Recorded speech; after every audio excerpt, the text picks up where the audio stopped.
Before the fight, you said it was important that you won in style. You were entertaining tonight. It was a striking affair. What did you make of your performance? Pretty exceptional. Strike with the best striker in the flyweight division. How about that? I know I shoot for the takedown, but it was more where we went for the fake to make him believe that I'm gonna just keep shooting once he put the pressure on. He was worried about his takedown defense, and I start striking with him. Of course, I didn't go too aggressive. I tried to save my energy because, like you see my every fight, I go out crazy in the first round and then get tired at the third. But today I was feeling fresh. Did you see? End of first round, I didn't even sit down. I was waiting for Manel to get up. And what's the future for you? Are you staying in the UFC now? Are you looking towards Alexandre Pantoja? Yes, I want to fight for the belt, and I hope UFC give me a new contract. I'm finished. My contract is finished with UFC. I hope they give me a new contract. I know they want excited fights. I tried to put my striking together. First time in my career, I was standing with 3 rounds with the best flyweight striker, I believe. Mohamed, there was massive, just over here, yeah. There was massive bad blood in heading into this fight between you and Kape. What was this week like for you, and can you just explain those run-ins that you had within this week? How did that all happen? You know, this fight was important to me. 5 days before my Alex Perez fight, I met with Manel. He headbutted me.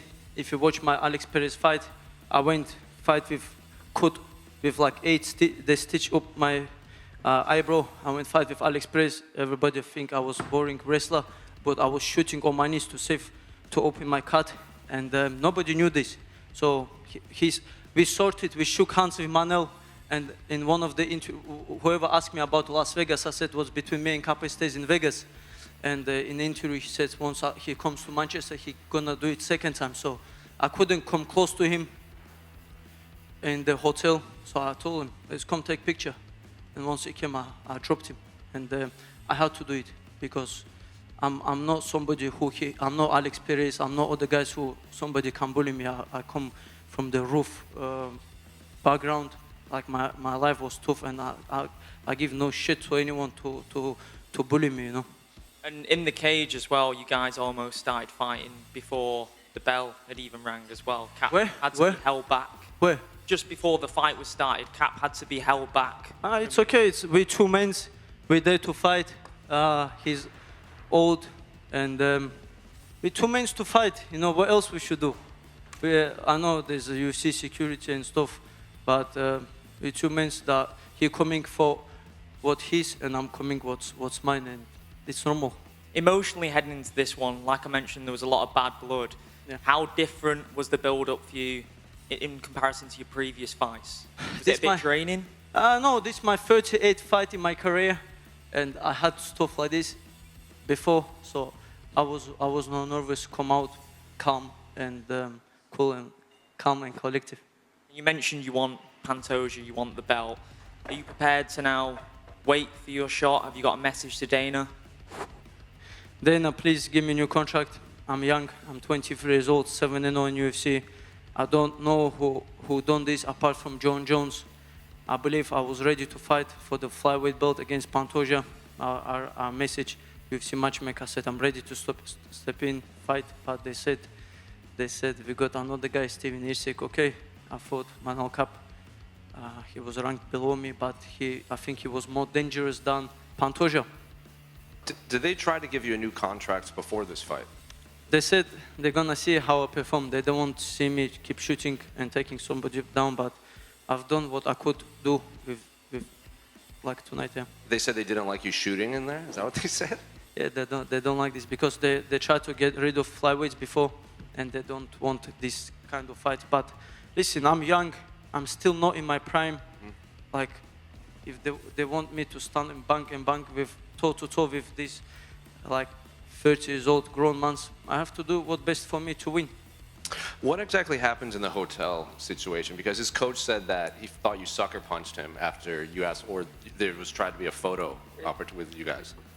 We just fought, we shook hands, whatever happened, it should stay between me and Manel now. I don't want to talk shit against him. He lost, he has a family, he has a kid that watches his fights. He's there to earn money for his family. I think I need to stop. Once I beat somebody, I don't want to talk about to bring man down already. I wish him all the best. I'm young, but I have, like, I'm strong in my mind, and I believe those people, we need to help them to lift them from the ground, not kick him down on the floor now. And then one last one on your contract situation. Will you listen to other opportunities too? Like if another organization comes to you with money, or is it you want that UFC title? No, I don't even look at other organization now. My dream is become UFC champion, and I'm doing everything. I was worried about my performance, not because like Manel Kape or somebody in front. I was worried about my future life.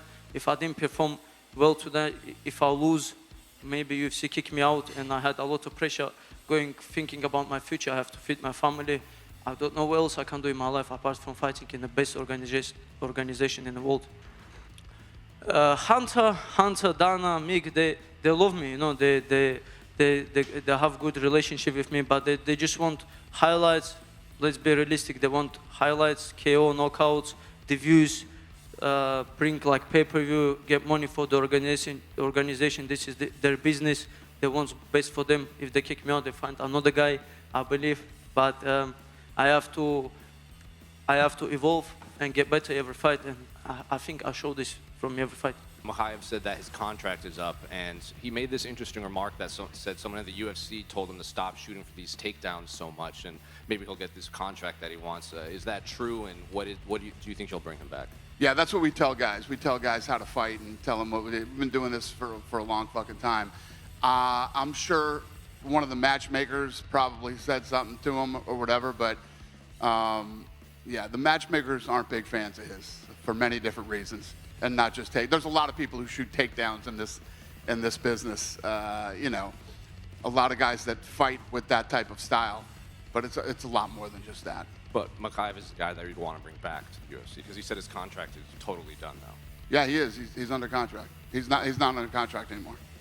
Okay, but would you be interested in keeping him around in the fall? I think the PFL is going to get a great undefeated guy.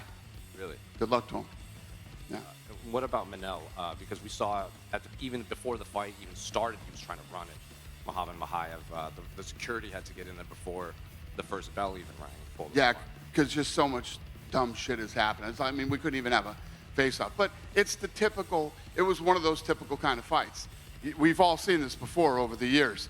Oh, I can't wait to get to you. I can't wait to get to you. Oh, I'm going to fucking kill you. And then 5 minutes and they don't do anything for the first 5 minutes of the fight. I mean, it's just... We kind of figured that's how that fight would go. It's, historically, that's how they go. Last one on this, when you said the PFL is going to get an undefeated fighter, is that his fighting style? Is that he's asking for too much money? Why? None of the above. Listen, for whatever reason, the stuff that played out here over the last several months, it started at the PI and other stories of, this breaking out, plus many other things. These guys don't want to re-sign him.